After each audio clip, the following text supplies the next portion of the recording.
K. ராஜா Hussein, மாநில செயற்குழு உறுப்பினர், எஸ்டிபி கட்சி.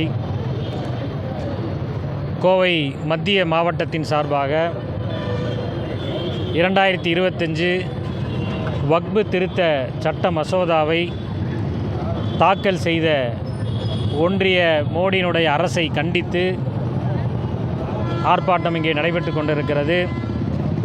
இந்த வக்பு திருத்த சட்ட மசோதா என்பது முழுக்க முஸ்லிம்களுடைய சொத்தை, வக்பினுடைய சொத்தை முஸ்லிம்களுக்காக, முஸ்லிம்களுடைய முன்னோர்கள் இறைவனுக்காக அர்ப்பணிக்கப்பட்ட அந்த சொத்தை திருட வேண்டும், அபகரிக்க வேண்டும் என்ற அடிப்படையிலே ஒன்றிய மோடியினுடைய அரசு சில மாதங்களுக்கு முன்பு இந்த மசோதா வரைவை அறிவித்தபோது எஸ்டிபி கட்சி நாடு முழுவதும் அதை எதிர்த்து பல போராட்டங்களை முன்னெடுத்தது.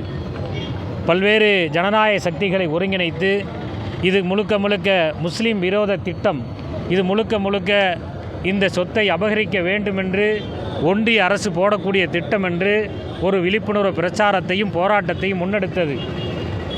எஸ்டிபி கட்சி சொன்னதைப் போலவே அந்த சட்டத்தை அபகரிக்க வேண்டும் என்ற நோக்கத்தில் இன்றைய தினம் பாராளுமன்றத்திலே மோடியினுடைய ஒன்றிய அரசு தாக்கல் செய்திருக்கிறது. இது வன்மையாக கண்டிக்கத்தக்கது. அந்த தாக்கல் செய்த சட்டத்தை மறுபரிசீலனை செய்ய வேண்டும் என்ற அடிப்படையிலும், அந்த சட்டத்தை திரும்ப பெற வேண்டும் என்ற அடிப்படையிலும் எஸ்டிபி கட்சி நாடு முழுவதும் இன்றைக்கு போராட்டங்களை நடத்தி கொண்டிருக்கிறது. அந்த அடிப்படையிலே தான் இன்றைக்கு கோவையிலும் இந்த போராட்டம் நடைபெற்று கொண்டிருக்கிறது.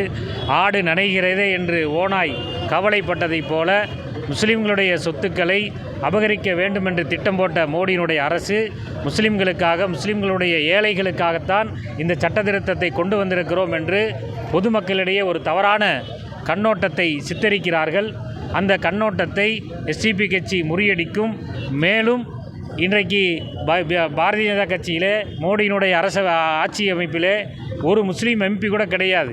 முஸ்லீம்களுக்கென்று எந்த உரிமைகளையும் சலுகைகளையும் வழங்காத, அவர்களுடைய சலுகைகளெல்லாம் பிடுங்கி கொண்டிருக்கிற, உரிமைகளெல்லாம் பறித்து கொண்டிருக்கிற, அவர்களுக்கு சமநீதியை எதிர்ப்பு தெரிவித்து கொண்டிருக்கிற, மறுத்து கொண்டிருக்கிற மோடியினுடைய அரசு இந்த வக்பு திருத்த சட்டத்தில் மட்டும் முஸ்லிம்களுக்கு ஆதரவாக நாங்கள் இருக்கிறோம் என்ற ஒரு அறிவிப்பினை பொய்யாக, ஒரு உண்மைக்கு புறம்பான செய்தியை பரப்பிக் கொண்டிருப்பதை நாங்கள் வன்மையாக கண்டிக்கிறோம். இந்த சட்டத்தை மோடியினுடைய அரசு திரும்ப பெற வேண்டும்.